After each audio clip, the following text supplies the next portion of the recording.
Assalamualaikum warahmatullahi wabarakatuh. Nama saya Teguh Satria Azwim. Saya akan menjawab soal hukum ketenagakerjaan. Soal yang pertama itu, apakah yang dimaksud dengan zaman perbudakan, kerja Rodi dan Puna Lisanti? Baik, saya akan menjawab. Zaman perbudakan berdasarkan sejarah hukum ketenagakerjaan, zaman perbudakan adalah zaman di mana orang melakukan pekerjaan di bawah pimpinan orang lain. Ciri yang menonjol adalah buruh atau tenaga kerja tidak mempunyai hak apapun. Bahkan hak atas hidupnya juga ditentukan oleh tuannya, yang dipunyai hanya kewajiban bekerja dan mengikuti perintah dan petunjuk tuannya. Yang sangat menyedihkan pada saat itu adalah belum ada peraturan dari pemerintah yang menetapkan bahwa pemeliharaan budak menjadi kewajiban pemiliknya. Baru pada tahun 1817 pemerintahan Hindia Belanda mengatur mengenai perbudakan dengan menetapkan peraturan-peraturan sebagai berikut. Yang pertama, mengadakan larangan memasukkan budak-budak ke Pulau Jawa. Yang kedua, harus diadakan pendaftaran budak. Yang ketiga, mengadakan pajak atas pemilikan budak. Yang keempat, melarang pengangkutan budak yang masih anak-anak. Yang kelima, mengadakan peraturan tentang pendaftaran anak budak. Kenyataan kelima peraturan tersebut di atas belum dapat merubah nasib para budak. Pada tahun 1825 diadakan perbaikan peraturan yang diharapkan dapat merubah nasib perbudakan.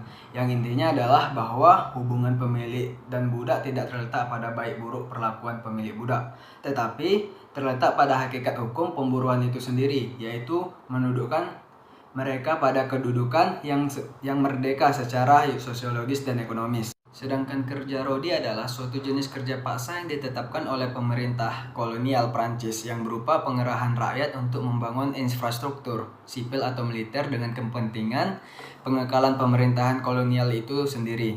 Sedangkan Puna Lisanti atau sanksi hukum adalah suatu peraturan yang memuat ancaman hukum terhadap para buruh atau disebut kuli yang tidak menepati kontrak kerja yang telah mereka ikuti.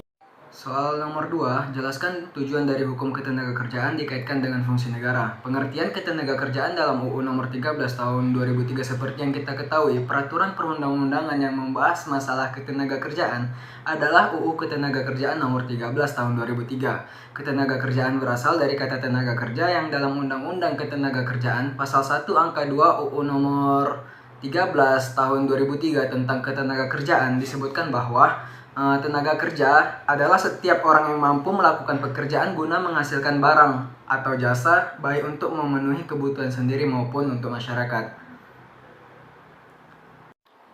Memberdayakan dan mendayagunakan tenaga kerja secara optimal dan manusiawi. Penjelasan pasal 4 huruf A UU nomor 13 tahun 2003 tentang ketenagakerjaan adalah sebagai berikut. Pemberdayaan dan pendayagunaan tenaga kerja merupakan suatu kegiatan yang terpadu untuk dapat memberikan kesempatan kerja seluas-luasnya bagi tenaga kerja Indonesia.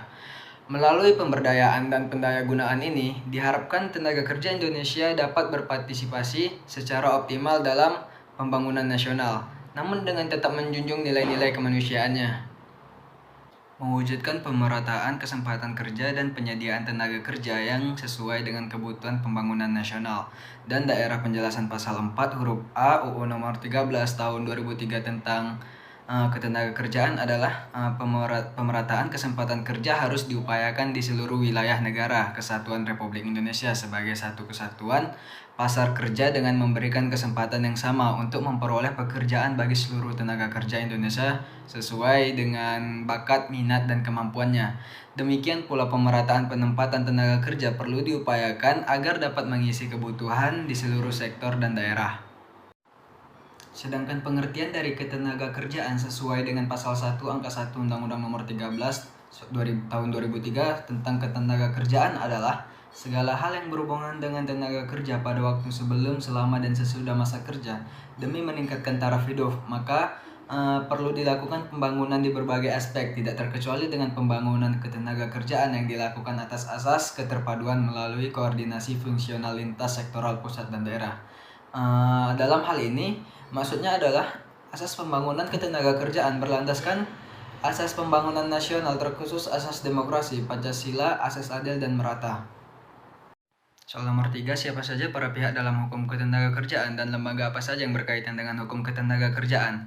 Yang pertama, setahu kami tidak ada peraturan perundang-undangan yang mengatur mengenai pihak mana yang harus disebut pertama kali dalam perjanjian atau menjadi pihak satu dan pihak-pihak mana yang disebut setelahnya atau menjadi pihak dua dalam suatu perjanjian. Yang menentukan siapa yang menjadi pihak satu dan pihak dua adalah kesepakatan dari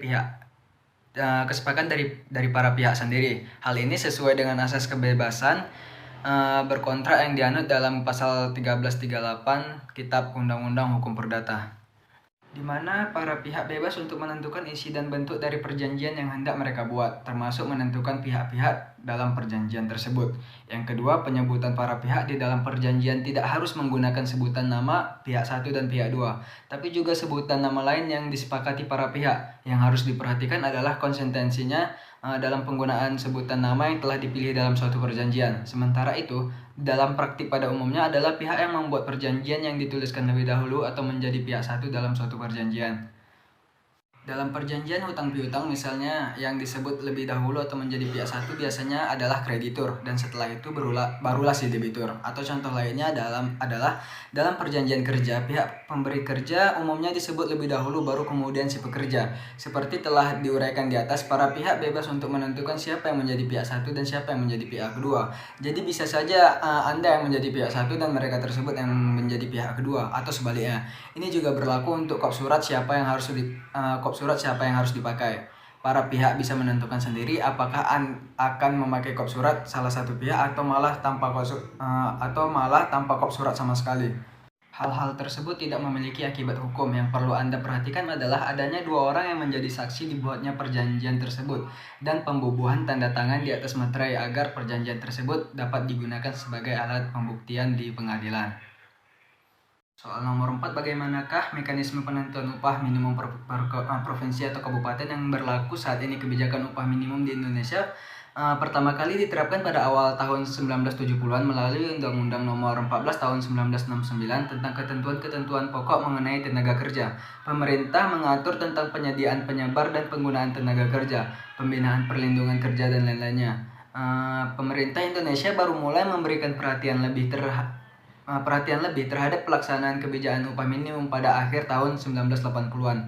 Hal ini terutama disebabkan adanya tekanan dari dunia internasional sehubungan dengan isu-isu tentang pelanggaran standar ketenagakerjaan yang terjadi di Indonesia.